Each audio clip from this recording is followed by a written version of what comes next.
पहली पूजा होत है तोर गजानन प्रभु तोर गजानन। पहली पूजा होत है तोर गजानन प्रभु तोर गजानन। भादो मास मात विराजे, भादो मास मात विराजे जग संसार मां। पहली पूजा होत है तोर गजानन प्रभु तोर गजानन। पहली पूजा होत है तोर गजानन प्रभु तोर गजानन।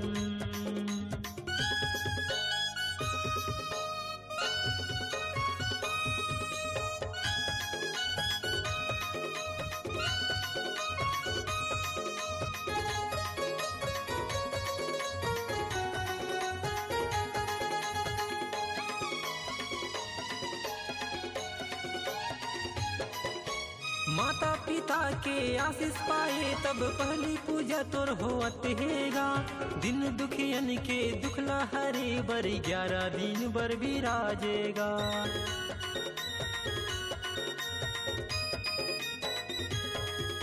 माता पिता के आशीष पाए तब पहली पूजा तोर होत हैगा। दिन दुखियन के दुखला हरे बर 11 दिन बर विराजेगा। दिन दुखियन के दुखला हरे बर 11 दिन बर विराजेगा। शिव शक्ति के तहा दुलरवा, शिव शक्ति के तहा दुलरवा ये संसार मां। पहली पूजा होत है तोर गजानन प्रभु तोर गजानन। पहली पूजा होत है तोर गजानन प्रभु तोर गजानन।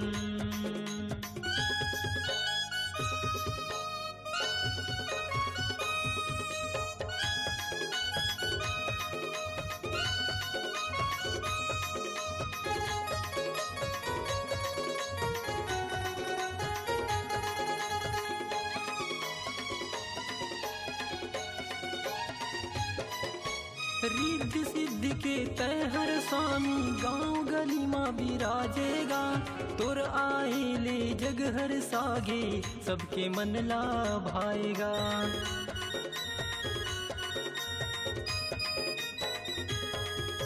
रिद्धि सिद्धि के तहर स्वामी गांव गली माँ विराजेगा।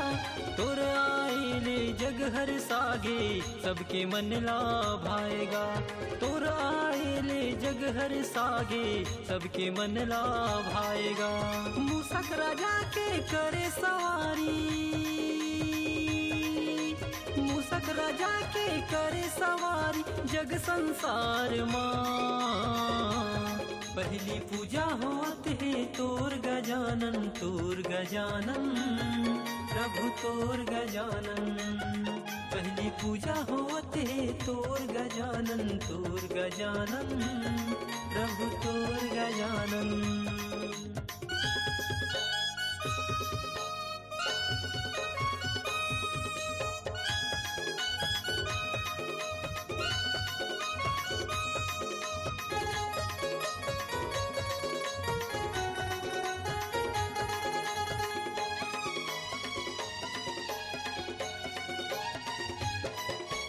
ज्ञान बुद्धि के तही देवैया तही विघ्न के हरैया गा।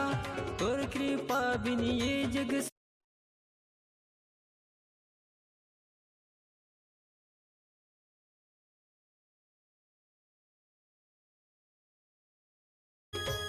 ज्ञान बुद्धि के तही देवैया तही